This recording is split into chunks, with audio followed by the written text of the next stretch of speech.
The world is my representation. The world is my representation. Pay attention on this phrase. Arthur Schopenhauer was the author. Representation. So, Schopenhauer is a contemporaneous philosopher in the same time of Hegel. But Schopenhauer will say about Hegel that Hegel is junk, false philosophy.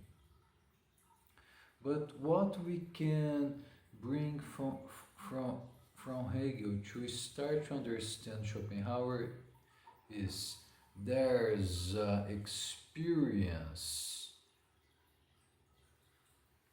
inside the subject, right? So this experience inside the subject is the representation. What exists for the thinking.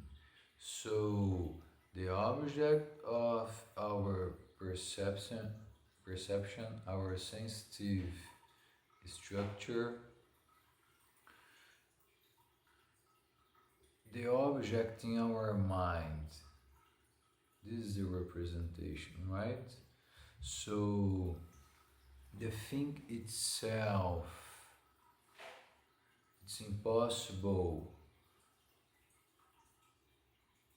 to understand because the understanding for Kant is only the understanding of the nature of the natural phenomena.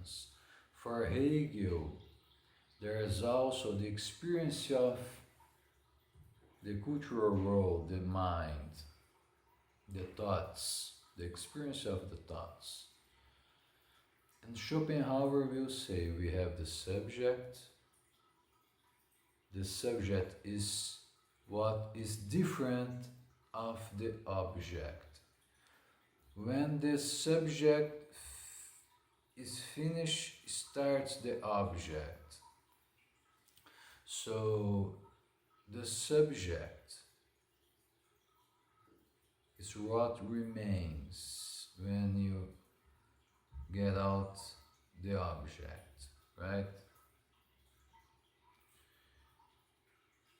This subject has a structure, and this structure will show that the causality, the time and the space are structures of the subject that know the world, right? So the world is my representation. But representation of what? How is this world that my reason will understand? And Schopenhauer will remember. This world is the world of the constant change, the constant flow. And here we come back to the ancient philosophy because Schopenhauer will say, such as Heraclitus said, there is a constant flow. So the cause and the effect are in a superposition.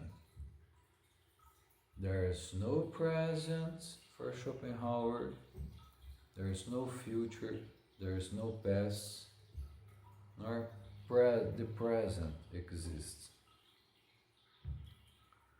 And Schopenhauer will say the existence and perceptibility, the existence and the ability, the capacity to understand, to see that exists an external world are converted terms, right? So, such as the Eastern wisdom of the Indian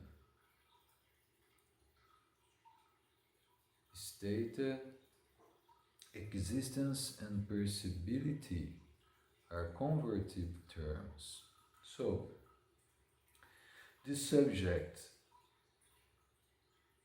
will work with the reason to understand this world that is in a constant flow, a constant change, right? And the science is what in this structure built by Schopenhauer? Science is only connections among representations, right?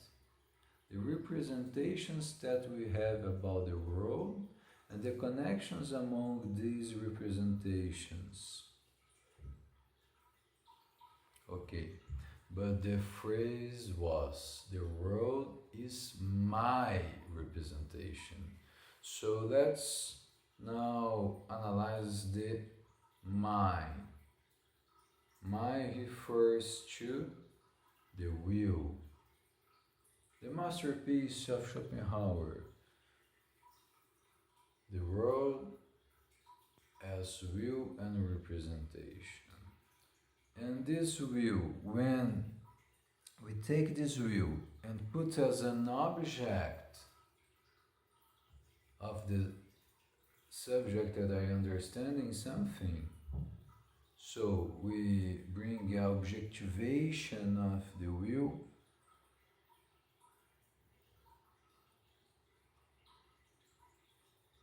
when we try to understand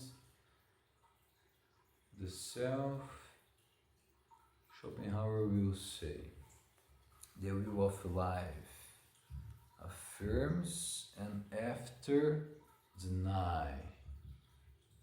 So the will affirms in a positive way, we're looking for something, and after deny, because there is a satisfaction and the end of the will. So there is also a constant movement. And the causality in the Schopenhauer's philosophy will be the key element that will bring together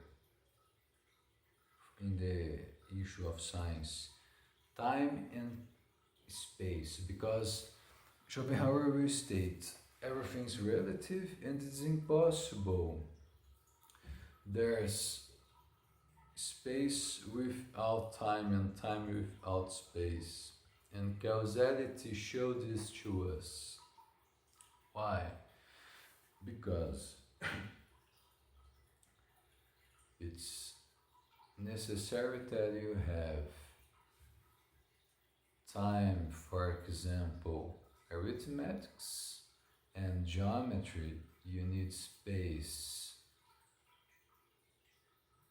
You cannot think in an object without a space, a positioning, and the movement, that is the activity, that is the causality, will bring together time and space. But everything is still changing, and our reason, when try to understand this changing, will work with representation. And when we put our will as the object of our study, our understanding, so this will is empty, because first affirms and then deny. I think that it's the origin of the later concerning Eros and Thanatos, the principle of life and the principle of death. Both are with us. So Schopenhauer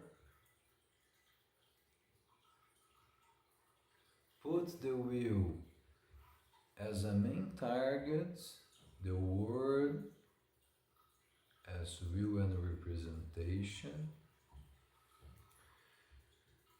and states that this will affirms and after deny.